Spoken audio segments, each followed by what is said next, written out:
This is Richard Fitzpatrick's rubber magazine pull, and this is the story of how it became a household name in the firearms industry. Back in 1991, while serving in the Marines, Richard Fitzpatrick noticed something that had been bugging soldiers since Vietnam. Magazine pouches were designed for the shorter, older M14 magazines, but troops were now carrying the longer M16 magazines. The result? Magazines sat deep in oversized Alice pouches, making quick retrieval nearly impossible with wet hands, cold weather gear, and thick gloves. The field solution had been the same for decades. Soldiers would tape loops of paracord to their magazines for a better grip. It worked, but it was crude, inconsistent, and the tape would fail at the worst possible moments. After he got out of the Marines in 1997, Fitzpatrick's solution was embarrassingly elegant. A dual friction rubber loop that slipped over the base of any magazine, positive grip, quick deployment, works with gloves, and unlike tape, it didn't degrade after 20 pulls. But here's what separated Fitzpatrick from every other veteran tinkering in their garage. He didn't just solve his own problem and move on.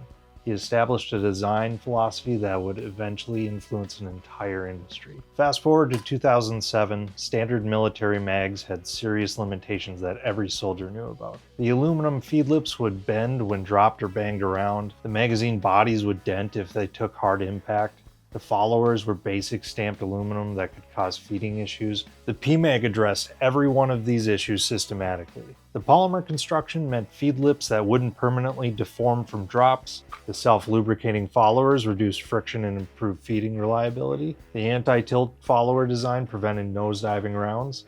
And the four-way anti-tilt design meant reliable feeding even when not fully loaded. Here's what made it brilliant from a business perspective. Polymer injection molding was cheaper than forming and fusing aluminum once you reached sufficient volume. Magpul could make a better product for less money. Even soldiers who couldn't afford full PMAGs would swap out the standard green USGI followers for Magpul's anti-tilt followers. Troops in Iraq and Afghanistan started spending their own money to replace government-issued magazines. But it wasn't just complete magazines. Having those basic green followers in your magazine became something guys would get made fun of for. When your gear becomes a social hierarchy marker among combat troops, you've built something genuinely superior. By 2016, the Marine Corps officially authorized PMAG Gen M3 magazines, after extensive training, essentially admitting that a civilian company had out-engineered military procurement. The aluminum magazine manufacturers had just watched a startup eat their lunch with better engineering and smarter manufacturing.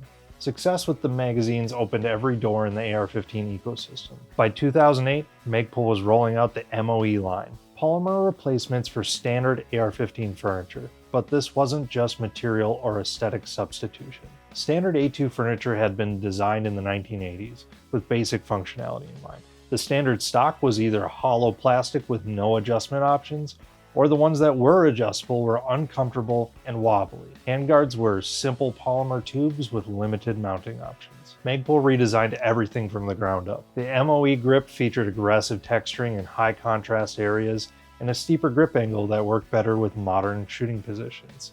The CTR stock included friction locks to eliminate wobble and integrated sling attachment points. The handguard incorporated mounting points for accessories without requiring bulky rail sections. They weren't just replacing military surplus parts, they were fixing decades of good enough military procurement while also improving on the basic civilian market products that had no alternatives. 2014 brought what might be Magpul's most influential innovation. M-LOK represented a fundamental rethinking of how accessories attached to firearms. Picatinny rails worked, but they were heavy, added bulk when not in use, and turned smooth handguards into washboards. M-LOK solved all of this. The system used machine slots that lay flush on the handguard surface when not in use. Accessories are mounted directly into the slots with simple hardware, creating a secure attachment without the bulk of permanent rail sections. The weight savings were significant. A full-length Picatinny rail could add 6 to 8 ounces to a rifle, while M-LOK slots virtually added nothing. M-LOK's success was so complete it essentially killed its main competitor, KeyMod. KeyMod had launched around the same time with similar goals, but M-LOK's well-received design and free licensing model meant manufacturers overwhelmingly chose Magpul's system. But here's the move that showed Magpul's long-term thinking. Instead of keeping M-LOK proprietary and collecting licensing fees, they made it freely available to any manufacturer. Companies had to get licensed to ensure quality control, but the license itself was free. The result was explosive adoption across the industry. Without licensing fees to worry about, manufacturers could incorporate M-LOK immediately. This was strategic brilliance. Magpul made more money selling M-LOK compatible accessories than they ever would have from licensing fees. 2013 tested everything Magpul claimed to believe. At a northern Colorado gun magazine maker beginning its transition out of Colorado now that the governor is expected to sign gun reform into law on Wednesday. Magpul posting a message on its Facebook page about 4 hours ago. It says it's going to start its transition out of the state almost immediately. Most companies would have quietly adjusted their product lines and continued operations. Magpul's response was immediate and uncompromising. Quote, "We will not continue to do business in a state where law-abiding citizens are prohibited from purchasing our products." End quote. Before leaving Colorado, they organized what became known as the Boulder Airlift, where they sold magazines at cost to Colorado residents before the ban took effect. It was part customer service, part political statement, and part marketing genius. The relocation wasn't simple or cheap. Moving manufacturing operations from Colorado to Wyoming while relocating headquarters to Texas cost millions in moving expenses, equipment reinstallation, workforce distribution, and lost contracts. But the move accomplished something money can't buy. It proved Magpul's principles weren't just marketing copy. They were willing to take substantial financial hits to maintain consistency with their stated values. That kind of integrity creates customer loyalty that lasts generations. We'd be missing a beat here not talking about Magpul Dynamics, the training division that had a massive impact on the industry beyond just products. Started by Travis Haley and Chris Costa, Magpul Dynamics wasn't just selling training. They were demonstrating how modern equipment should actually be used. Their training videos and courses showed shooters techniques that made Magpul's gear advantages obvious. When you watched a Magpul Dynamics video, you weren't just learning to shoot better. You were learning why their equipment design choices mattered. The training division became a massive marketing force that proved the gear's value in real applications. The influence spread throughout the tactical training industry.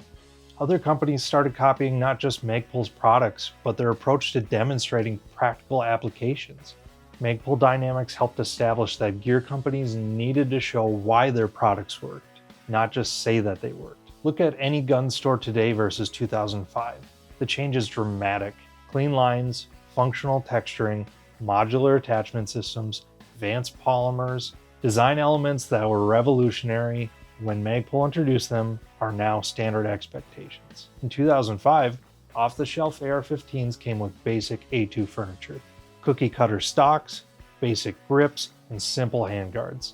Today, most manufacturers ship rifle with either Magpul components or obvious Magpul-inspired alternatives. The Magpul look became the baseline expectation for modern firearms.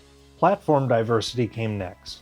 The same philosophy that worked for AR-15s could be applied to other weapon systems. Magpul's AK furniture extended the length of pull to accommodate Western shooting stances, improved the grip angle for better control, and added mounting points for modern accessories while maintaining the rifle's reliability. Even Glock pistols, already known for their reliability, benefited from Magpul's approach. What's remarkable is how consistent Magpul's design language remained across different weapon systems. Whether you're looking at AR-15 furniture, AK components, or pistol magazines, the family resemblance is immediate. Today, Magpul's product line spans everything from basic furniture to precision rifle stocks to everyday carry gear. But the real measure of their success isn't product diversity. It's the 25 years of continuous refinement based on feedback from military units, law enforcement agencies, and civilian users in every environment imaginable. When you buy Magpul products today, you're getting the benefit of millions of rounds fired, countless drops, impacts, and environmental exposures. Not because they're perfect, but because they've been improved based on real-world use. From a rubber pull in a Colorado garage to an industry-defining design powerhouse, Richard Fitzpatrick set out to solve one specific problem with magazine retrieval. That solution became a philosophy. That philosophy became a company that changed how an entire industry approaches design, materials, and functionality. Sometimes you don't need to reinvent everything. You just need to make it work better than anyone else thought possible. Not a bad legacy for a Force Recon sergeant with a garage workshop and a better idea. Check out our complete AR-15 build guide and let us know what company story you want us to cover next.